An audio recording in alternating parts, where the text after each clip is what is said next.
вечер, почитувани браќа и сестри, македонци и македонки. И оваа сабота повторно сме во 18 часот на ТВ каналот Откритија надеж за иднината, за која што вечерашна емисија одредивме темата да биде актуелна, со размисла за како може да се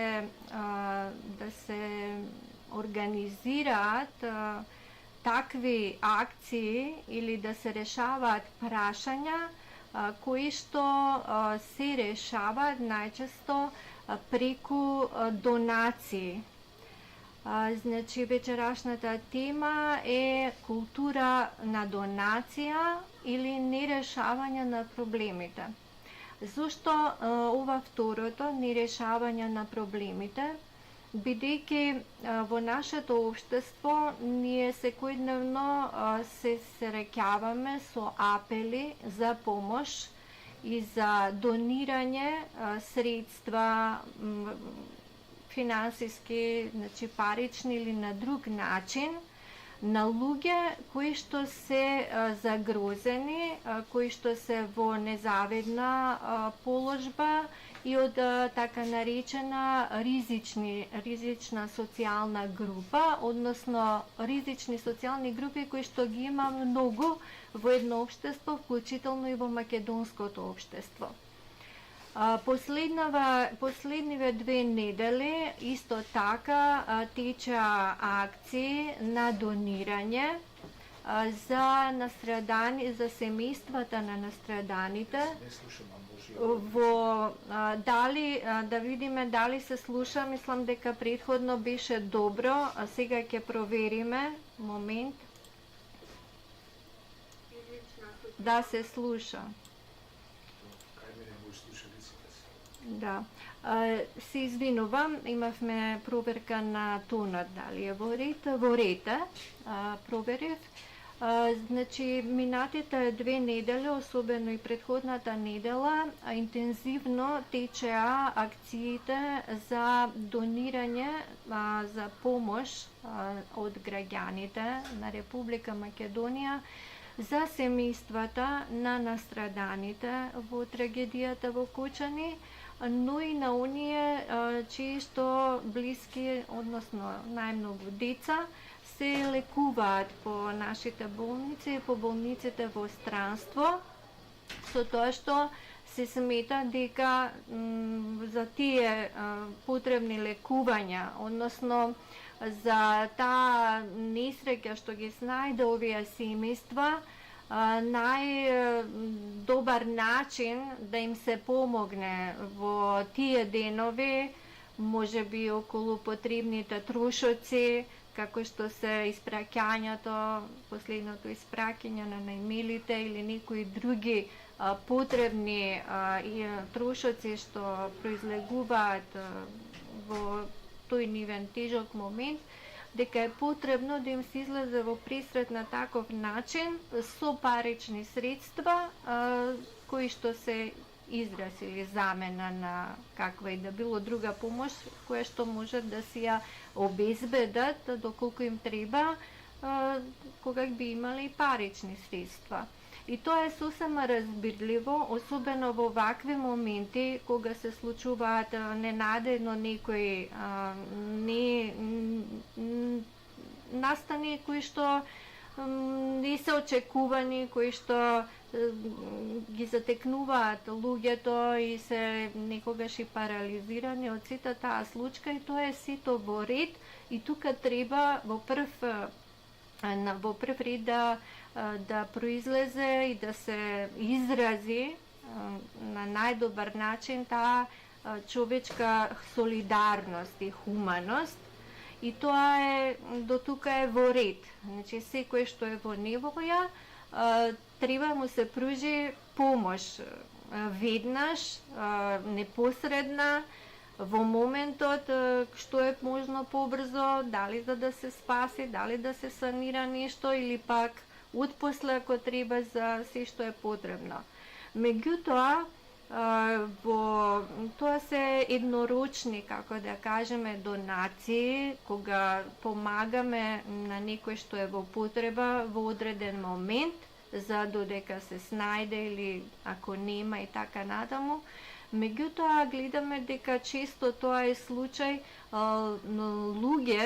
кои што немаат доволно финансиски средства за основни елементарни за задоволување на основните елементарни потреби и основни трошоци што ги бара и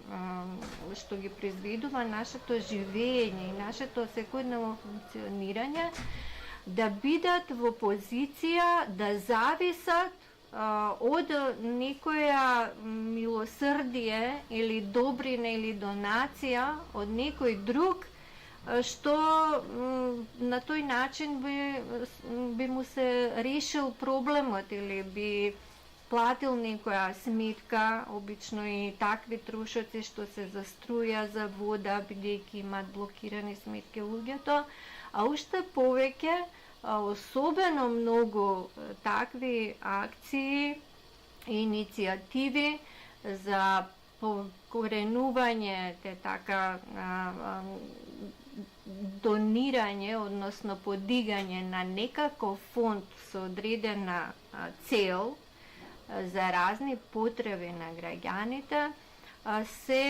преку електронските медиуми, електронско донирање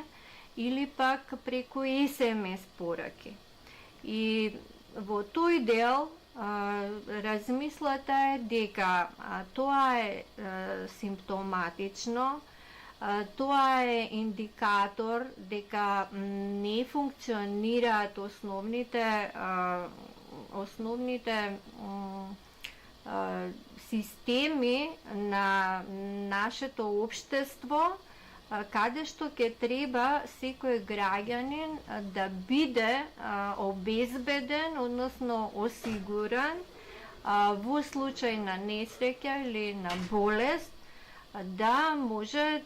сето тоа и доколку и нема тој доволно парични средства, дури и да не е осигурано, здравствено осигурано лице, тој да не биде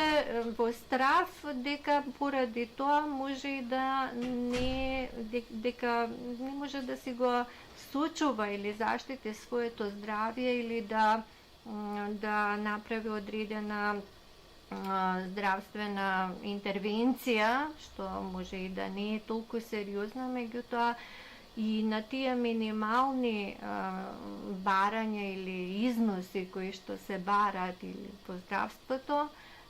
доколку човек нема, не може да ги подмири.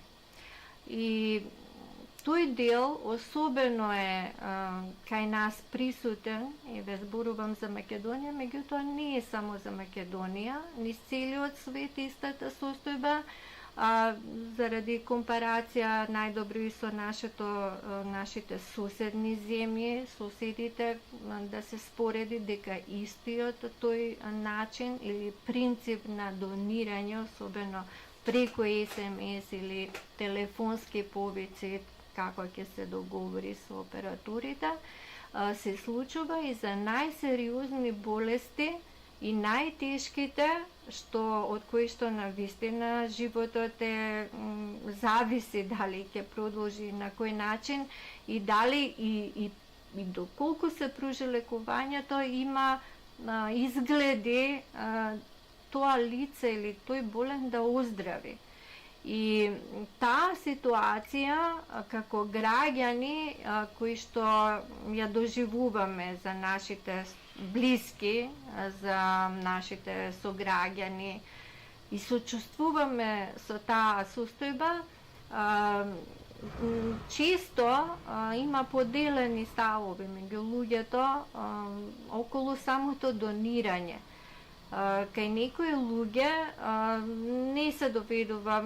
воопшто не се проблематизираат начините, битно е нели да се помогне и со таа мислат дека тие донирани средства навистина ќе отидат на оној на кој му се најпотребни и ќе го решат проблемот, што и тоа е сосема во ред. Меѓутоа има исто така ставови кои што еве ги споделуваме ние во оваа емисија, дека тој начин на интервенирање, односно пружање здравствена помош, кога лицето не е во состојба или кога за одредена здравствена постапка се бараат многу големи суми, што и во наши македонски услови да е некој добро ситуиран граѓанин или семејство не може да се ги овозможи без да ги добие од некаде или на овој начин, или некој да му позајми, или поголема донација, или од повеќе страни да прими помали, за да се соберат сите заедно, за да ја покријат таа висока сума. И тогаш се гледа таа ранливост, односно несоодветност на тој здравствен систем. Кај нас во Македонија се смета дека здравството треба да биде бесплатно во смисла за сите кои што се осигурени, да биде што помало надокнадата на одредена здравствена услуга кога ќе одиме во нашите институции, здравствени институции, особено како осигурени лица. Меѓутоа, има и дел кој што се однесува на оние кои што не се осигурени, кои што тие треба да ги платат во целост тие трошоци приватно, така се вика. И тука е сега прашањето како ова општество, и ве зборувам за нашето македонско општество, на тој начин ги решава овие пружањето, односно условите под кои на некому ќе му биде пружена здравствената услуга или медицинска помош. И тука се јавуваат веќе многу причини и негативни аспекти на таа здравствена пружена услуга, кога за неосигурени лица, значи нема друга опција освен на овој начин со донирање, меѓутоа да се наплати во целост услугата, не со партиципација од 20%, или пак да се за социјално загрозени лица, ако има некој олеснување во тој дел, меѓутоа кај нас во нашето општество има многу социјално загрозени лица, кои што тоа е пак друга тема, зошто толку ова општество што не е толку големо по популација и по број, зошто дозволува да има голем процент на социјално загрозени, односно лица кои што се од таа ранлива социјална категорија, кои што примаат социјална помош, со кое што треба да живеат, ако се семејства и целото семејство, и од кое што треба да остане за трошоците и за сите потреби во овој случај, не дај Боже, доколку тие имаат здравствени проблеми, со тоа да ги подмират, што е невозможно. И сега системот и нашето здравство и всушност нашето општествено уредување уредило да постојат и закони за донирање, за донации и кој може да прима и какви и на кој начин или сето тоа да се регулира, што законски е регулирано. Меѓутоа, повторно се враќаме на прашањето, не е само да се регулира законски, туку и тоа што се регулира таа материја, кога се регулира на тој начин, а овде ga гледаме дека најчесто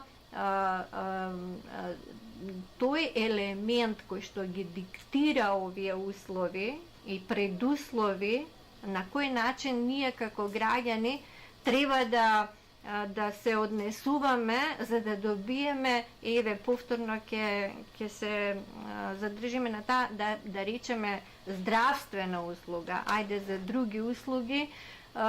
има најразлични потреби граѓаните, така од домот, покрив на глава, што исто така сериозен проблем. Меѓутоа, еве за здравствениот аспект, што е тоа состојба која што, како ова што се случи, еве најсвежиот пример, најжалосен во Кочани, тоа не дозволува чекање, не дозволува одложување, мора да се интервенира брзо и така натаму. Значи има здравствени проблеми кои што треба да се третираат на соодветен начин, се бараат соодветна и вистинска медицинска помош, без оглед на тоа колку е сериозен проблемот или во каква состојба е болниот, или кои се неговите финансиски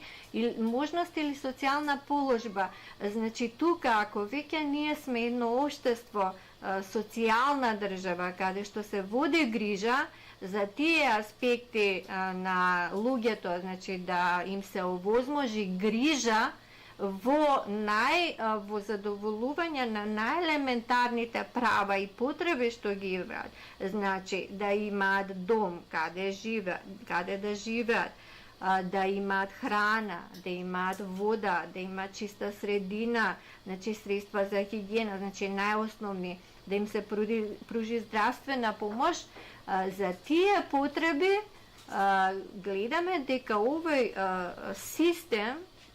како што е нашиот, а и многу други во светот, се условени и им се диктира од аспект на една пазарна економија, што е всушност и општен економски систем што е воведен во државата, начинот на кој што ќе функционира производството, стопанството, сите дејности во општеството и начинот на кој што ќе се овозможуваат работните места, ќе се плаќаат работниците, од тие пари, нели, тие треба да двојат за сите своји потреби, за трошоци. Меѓутоа, ете во овој случај, кога ние не сме еднакви сите по можностите или по она што го поседуваме или не го поседуваме, го имаме или го немаме. Значи, постои голема разлика во слоевите во нашето општество, на оние кои што имаат премногу и многу, и оние кои што ги немаат неосновните услови. Сега тука веќе со години се окажува на тоа дека онаму каде што владее пазарната економија, веќе средната, така наречена средна класа, што постоеше пред неколку децении во општеството, веќе исчезнува и се прави поделба на луѓето, на слоевите, точно на оние кои што се многу богати или моќни, оние кои што се многу сиромашни и безпомошни. И сега во една таква ситуација, еве и во здравството, и воопшто и во другите области, дали ќе може некој да си плати, да речеме, сметка за струја или за вода, сето тоа е регулирано низ плаќање на сите тие трошоци, па имаме и воведен ДДВ плюс и уште многу други ставки во тие пресметки на тие трошоци кои што ние како граѓани мораме да ги плаќаме. И сега гледаме дека во тој дел постои една несигурно, необезбедено живење, бидејќи со секој ден ние сме во неизвестност. Некој се плаши да се разболи, затоа што нема да може да се лечи како што треба. Дури има и такви докази, примери, од праксата и она што секојдневно се случува на луѓето, дека некои начини на или медицински услуги или начини на давање терапија, што бевме свидоци пред некоја година и овде се случи на онкологија, значи не се оние кои што треба ги добиваат пациентите. И дури дека има и такви, значи има и пријавени, има и непријавени, а тој исход си уште ние го немаме во целост завршено околу таа проблематика, постапката што се води за она што се случи на онкологија, што е недопустливо и недозволиво на тешките болни, да не им се дава потребната терапија, туку наместо тоа да се дава обичен раствор или некое друго што воопшто не им помага во нивната состојба, а докази имаше и пријавени, значи некои од тие корумпирани или кои што делуваат на вистина како вистински криминалци доктори и тие кои што се во спрега со нив, дека барале мито за да сепак ја добијат таа терапија што болниот треба под секој услов, во секој случај да ја добие. Значи, а не доколку не плати мито и така натаму на тој кој што му го назначува лекарот, имаше и тоа, значи луѓе сведочат, кажуваат во нивниот случај на кој начин се одвивале тие побарувања и дека некои плаќале за да не трпи болниот, што е навистина недозволиво. Значи, овој систем ги дозволува тие појави, што се кривични, криминогени, меѓутоа ги дозволува и овие што се законите, каде што по пат на донирање најчесто треба да се снајде семејството или тој болниот за да може да си ги плати услугите. Исто така и за лекување во странство, гледаме дека некои операции сложени или постапки не се изведуваат во нашите болници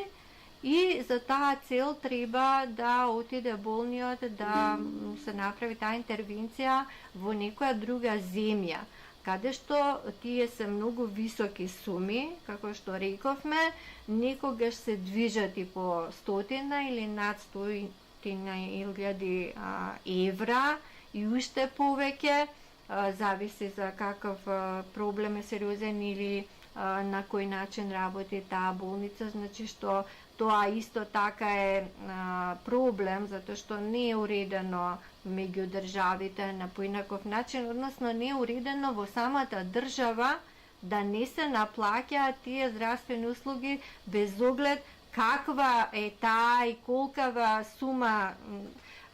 бизнесувала таа интервенција. Значи, овдека она што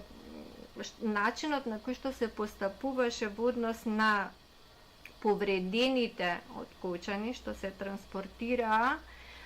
брзо според тој систем или кој што функционираите за ОДЕУ и други земји да пружат помош во вакви случаи кога се случуваат катастрофи од поголеми размери, некоја повреденост или кога се појавила смртност во голем процент. Значи, тоа функционираше, видовме, сето беше направено брзо, ефикасно, професионално и верувам дека и оние кои што треба да се лекуваат од повредените подолг временски период, сето тоа ќе биде така направено. Меѓутоа, прашањето е зошто тоа не се случува за секој болен или за секој што ќе се повреди. Ние секојдневно имаме сообраќајни несреќи, болни луѓе кои што се случуваат, значи за нив не се активира тој систем, тие се препуштени да се снајдат на друг начин или преку овие што велиме донации и така натаму. И тука повторно се појавува нееднаков третман според нашите права и според уставот не треба да има дискриминација по никој основ, дури по овој што е најсериозна состојба или во однос на здравјето, но меѓутоа тоа не е така. И тој начин, модел воведен на донирање си продолжува, не се оди кон тоа да се воведе друг начин на кој што ќе се третираат од здравствен аспект секој болен, на кој што ќе се воспостави таква соработка како што сега ја видовме меѓу државите, да може на тој начин секој болен, значи да му се покријат трошоците или се да се направи што помалку тој кој што на вистина е во тешка ситуација да не биде воопшто потешка, затоа што од тоа ќе му зависи како ќе се одвива неговиот живот или неговото здравје и тоа си продолжува. Значи нема тука никакви промени ни во нашето општество, ниту пак во таа соработка, бидејќи сето она што го гледаме во тие апели, дека помогнете на тоа и тоа лице, на тоа и тоа дете, ретка болест или неретка, нема тука третман и така натаму, значи изнесува, како што рековме, од повеќе десетици илјади еве во евра, да ги кажеме, во денари уште повеќе милиони ќе испаднат, и тоа никој не го оспорува, значи тоа мора да се плати. И исто така и кај нас има приватни болници што ги наплаќаат многу високи суми за своите услуги, дури за едно породување пред неколку месеци имаше пакети некои во кои што пишуваше бесплатен пакет, бесплатно било некоја метода преглед во тој пакет, а всушност тој пакет за породување беше изнесуваше 99.000 денари. Тоа се околу 1.500 евра доаѓаат,